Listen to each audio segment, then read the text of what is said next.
Hello friends, આજે હું બનાવવાની છું આંબળા કેન્ડી અને એના માટે મેં પણ આંબળા લઈ લીધેલા છે અને ફ્રીજમાં એક રાત માટે સ્ટોર કરીને મૂક્યા હતા. અને હવે તમે જોઈ શકો છો એનું ટેક્સચર એકદમ કડક થઈ ગયા છે. તો હવે આપણે એને સ્ટીમ કરવા મૂકી દઈએ. તો આપણું સ્ટીમનું જે કુકર છે એ રેડી જ છે.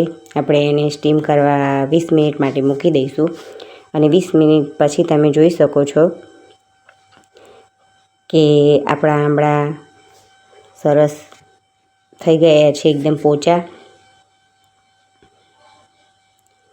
અને હવે હું નીચે એક ટ્રે લઉં છું ને ઉપર કાપડ પાથરું છું અને પછી એની ઉપર આપણે રાખીશું, કારણ કે વરાળથી પાણી હોય અંદર એટલા માટે. થોડી વાર ઠંડા થાય પછી આપણે એના જે અંદરના બિયા હોય એ આપણે કાઢી લઈશું. જો આ રીતે બિયા નીકળી જશે, સરળતાથી નીકળી જાય છે બિયા એના. આ રીતે બિયાને બધા જ કાઢી દેવાના. જો સરસ થઈ જશે.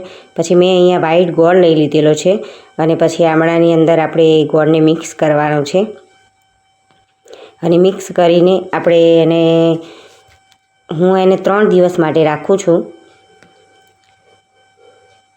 કારણ કે જે ગોળનું ટેક્સચર હોય એ એબ્ઝોર્બ કરવામાં થોડી વાર લાગે, એટલા માટે હું એને 3 દિવસ રાખીશ. અને આવી રીતે એકદમ મિક્સ થઈ જાય એવી રીતે આપણે એને હલાવવાના છે. તમે જોઈ શકો છો બીજા દિવસે હું એને ચેક કરું છું તો આવી રીતે સરસ ઓગળી જશે. પછી અત્યારે આવી રીતે મૂકી દેવાના છે. જો બીજા દિવસે આવી રીતે સરસ રસ એકદમ મિક્સ થઈ જશે. અને આવી રીતે 3 દિવસ રાખ્યા હતા મેં એને. પછી આપણે એને ત્રીજા દિવસે આપણે એને ગાળવાના છે અને પછી એનું પાણી અલગ કરી દેવાનું. અને આમળાનું પાણી અલગ થઈ જાય એટલે આપણે તડકે મૂકી દેવાના છે ને એક એક અલગ એવી રીતે નીચે પ્લાસ્ટિક પાથરેલું છે અને સૂકવી દેવાના છે. બધા અલગ અલગ સૂકવવાના, કારણ કે ચીપકાઈ ના જાય. આવી રીતે 3 દિવસ મેં એને સૂકવ્યા છે અને સાંજે પાછા લાવી દેવાના રાત્રે. અને તમે જોઈ શકો છો કે આમળા આપણા રેડી છે. 3 દિવસ થઈ ગયા છે અને સરસ હાથમાં ચીપકતા નથી બિલકુલ, અને ખાવામાં તો એકદમ સરસ છે. ઉપરથી ખાંડ પણ આમાં હું સ્પ્રિંકલ નથી કરવાની અને એમનેમ જ સરસ લાગે છે. તો તમે પણ બનાવો આંબળા કેન્ડી, ઘરે જ બનાવો.